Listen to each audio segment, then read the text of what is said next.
بسم اللہ الرحمن الرحیم۔ دوستو بزرگو، آج میری جو اس گفتگو کا جو عنوان ہے وہ اولاد کے متعلق ہے کہ ہمیں اولاد کیوں ملی ہے۔ اللہ تعالیٰ نے ہمیں ہر چیز دی ہے، ہر نعمت دی ہے، اس میں سے ایک اولاد بھی ہے۔ جس طرح دوسری نعمتیں ہیں تو اللہ تعالیٰ نے ہمیں اس طرح اولاد بھی دی ہے۔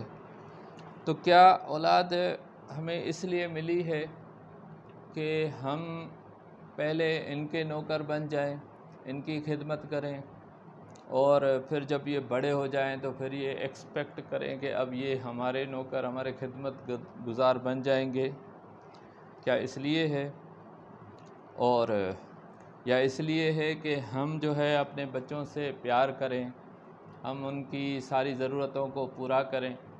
کیا اس لیے ہے؟ تو میرے دوستو، اس کے لیے میں آپ کو پہلے ایک مثال دیتا ہوں کہ ایک پاکستان کی فیملی کسی دوسرے ملک میں رہتی تھی۔ اس کا ایکسیڈنٹ ہو گیا، سارے اس کے جو ممبرز تھے وہ فوت ہو گئے، اس میں سے ایک عورت زندہ بچ گئی۔ وہ عورت پاکستان واپس آئی اور اداس رہتی تھی، تو اس کے گھر والوں نے ان کو جو ہے ایک اسکول میں جاب دلائی کہ ان کا دل بہلا رہے گا۔ اس کو پیسوں کی تو ضرورت نہیں تھی، لیکن دل بہلانے کے لیے اس نے ایک اسکول میں جاب کی۔ اسکول کے پرنسپل نے ان کو ایک کلاس دی، چھوٹے بچوں کی کلاس تھی کہ آپ ان کو پڑھائیں اور ان کو پیار سے پڑھائیں۔ تو اس عورت نے ان بچوں کو اتنا پیار دیا کیونکہ ان کو ان بچوں کی شکل میں اپنے بچے دیکھنے لگے، یعنی ان بچوں سے وہ اتنا ہی پیار کرنے لگی جتنا کہ وہ اپنے بچوں سے کرتی تھی۔ ان کے لیے کھلونے لاتی، ان کے لیے جو ہے سامان لاتی، اپنے پیسے خرچ کرتی۔ بہرحال اس نے بہت پیار دیا اور وہ بچے بھی خوشی خوشی اسکول آنے لگے۔ لیکن میرے دوستو، اس نے صرف ایک کام کیا، پیار دیا، لیکن ان کو پڑھایا نہیں۔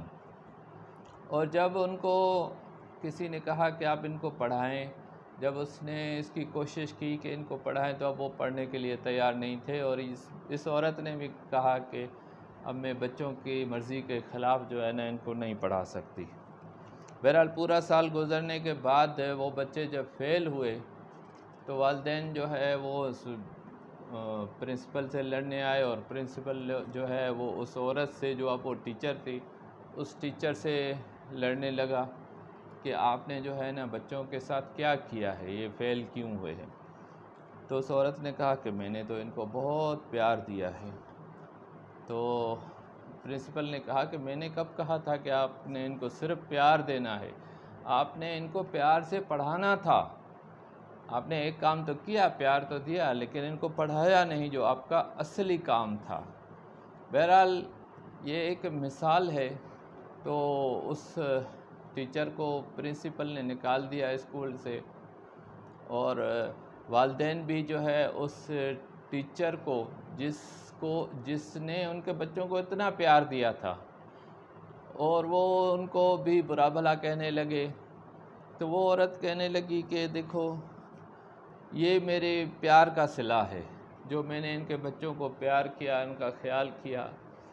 تو میرے دوستو، بالکل یہی صورتحال آپ سمجھیں کہ ایک ٹیچر کو جب بچے ملتے ہیں کسی بھی اسکول میں کہ بھائی یہ آپ کے بچے ہیں، آپ کی کلاس ہے، تو ان کا مقصد یہی ہوتا ہے کہ آپ نے ان کو پیار سے پڑھانا ہے۔ اب وہ ٹیچر جو ہے ان بچوں کا پانی کا بھی خیال رکھتا ہے، اور دیکھتا ہے کہ کوئی بچہ گرمی میں تو نہیں بیٹھا ہوا، اس کو جو ہے گرمی سردی کا خیال رکھتا ہے۔ اگر کوئی بچہ اچانک چوٹ لگ جاتی ہے کسی کو، یا کوئی اچانک بیمار ہو جاتا ہے، تو اس کو اسی وقت لے کر ہاسپٹل بھی جاتا ہے۔ لیکن اس کے ساتھ ساتھ جو ہے نا اپنا جو پہلا کام ہے کہ بھائی ان بچوں کو پڑھانا ہے۔ اگر پیار سے پڑھتے ہیں تو پیار سے پڑھاتا ہے، اگر پیار سے نہیں پڑھتے تو ان پر زبردستی کرتا ہے، سختی کرتا ہے تاکہ جو ہے ان کو پڑھائیں۔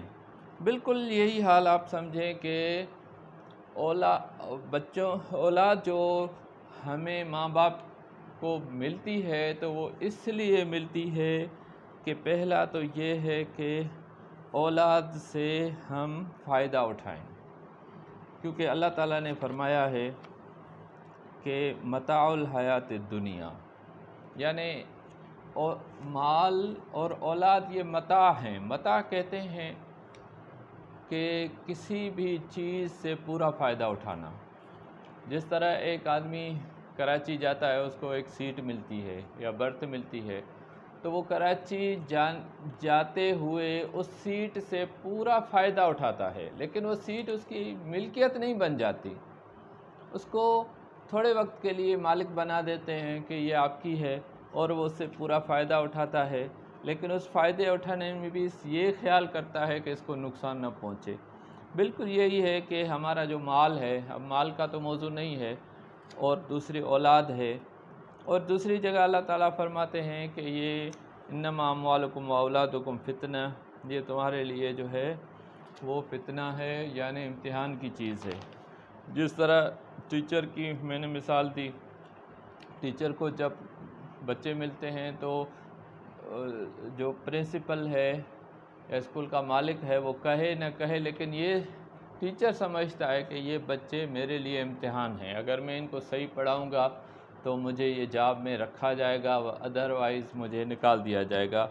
بالکل یہی ہے کہ ہمارے جو بچے ہیں ہمارے لیے ایک امتحان ہیں۔ اب میں آپ کو یہ بتاؤں کہ بچوں کو ہم نے کیا دینا ہے، کس لیے ہمیں بچے ملے ہیں۔ نمبر 1 کہ ہمیں جو ہے بچوں کو علوم دینے ہیں، تعلیم دینی ہے، اور اس میں دنیاوی تعلیم بھی اور دینی تعلیم بھی، یہ دونوں چیزیں جو ہے ہم نے بچوں کو دینی ہے۔ دنیاوی علوم ہم نے اپنی حیثیت کے مطابق ان کو کسی دنیاوی علوم والے یعنی انسٹیٹیوشن میں یا کسی کالج یونیورسٹی جہاں تک ہو سکے اپنی حیثیت کے مطابق ان کو دنیاوی تعلیم بھی دینی ہے اور دینی تعلیم بھی دینی ہے۔ اور دنیاوی اور دینی تعلیم کے ساتھ سب سے اہم جو ہے وہ تربیت ہے۔ میرے دوستو، علوم جو ملتے ہیں وہ کتابوں سے ملتے ہیں، اور جو تربیت ملتی ہے وہ صحبت سے ملتی ہے۔ سب سے اچھی صحبت جو انسان اپنے بچوں کو دے وہ اپنی صحبت ہے۔ تو اس سے پہلے جو ہے اپنی صحبت دینے سے پہلے اس کو خود کی اصلاح کرنی ہوگی۔ اگر خود کے اندر صحیح عادات نہیں ہیں، اگر صحیح طور پر انسان جو ہے وہ خود راستے پر نہیں ہے، تو وہ اپنے بچوں کو صحیح صحبت نہیں دے سکتا۔ اور اب میں آپ کو بتاؤں کہ بچے اگر ہمارا کہنا نہ مانیں تو اس کے لیے کیا کرنا ہے۔ سب سے جو پہلی بات ہے جو اللہ تعالیٰ نے قرآن میں فرمائی ہے سورہ لقمان میں، کہ حضرت لقمان علیہ السلام کو اللہ تعالیٰ نے حکمت دی۔ اس حکمت کے نتیجے میں جو حضرت لقمان علیہ السلام کا جو فعل جو عمل ذکر کیا گیا ہے وہ یہ ہے نصیحت کرنا، اور وہ بھی اپنے بیٹے کو۔ حضرت لقمان علیہ السلام نے کیا کیا ہے؟ اپنے بیٹے کو نصیحت کی ہے۔ تو سب سے بڑا جو کام ہم نے کرنا ہے وہ اپنے بیٹے کو، اسی طرح اپنی بیٹیوں کو، اپنے اولاد کو، اپنے گھر والوں کو نصیحت کرنی ہے۔ اور دوسرا کام کیا کرنا ہے جو حدیث میں ہے۔ ایک حدیث ہے جس کا مفہوم ہے کہ اللہ تعالیٰ کے یہاں ہر چیز کے پہنچنے کے لیے حجاب اور واسطہ ہوتا ہے، لیکن 2 چیزیں ایسی ہیں جن کے لیے کوئی حجاب واسطہ نہیں ہوتا۔ اس میں پہلا جو ہے وہ لا الہ الا اللہ محمد الرسول اللہ یعنی کلمہ طیبہ ہے، اور دوسرا باپ کی دعا بیٹے کے لیے۔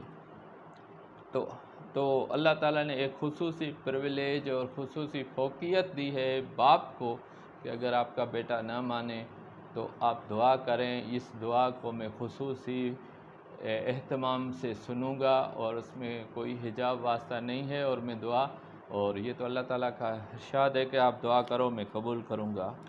اور تیسری جو بات ہے وہ میری رائے ہے کہ اپنے بچوں کو اپنے کاموں میں شریک کریں۔ اگر آپ دکاندار ہیں تو اپنے سب بیٹوں کو اپنے ساتھ دکان میں شریک کریں۔ اگر آپ کو کوئی ہنر آتا ہے تو بہت ہی اچھی بات ہے، اپنے بیٹوں کو وہ ہنر سکھائیں اور ان کے ساتھ دوستی لگائیں، اور اس لیے ان کو تعلیم نہ دیں، اس لیے ان کو جو ہے کوئی چیز نہ سکھائیں کہ آپ کو ان کی روزی کا فکر ہے۔ آپ کو روزی کا فکر کرنے کی ضرورت نہیں ہے، کیونکہ اللہ تعالیٰ نے بار بار قرآن میں یہی فرمایا ہے کہ میں آپ کو بھی روزی دیتا ہوں، آپ کے بچوں کو بھی دیتا ہوں، اور روزی کا ذمہ تو اللہ تعالیٰ نے لے لیا ہے۔ تو روزی کے لیے اور ان کے 2 وقت کھانے کے لیے آپ ان کے لیے کوئی انتظام نہ کریں، بلکہ اس لیے انتظام کریں کہ اللہ تعالیٰ نے آپ کو یہ بچے دیے ہیں، یہ ایک نعمت ہے۔ جس طرح ہر نعمت کے متعلق سوال ہوگا، اسی طرح یہ نعمت بھی ہے اور اس کے متعلق بھی جو ہے سوال ہوگا۔ تو آخر میں یہی کہوں گا کہ جو کچھ میں نے کہا اس پر جو ہے نا اللہ تعالیٰ ہمیں عمل کرنے کی توفیق عطا فرمائے۔ وما علینا الا البلاغ۔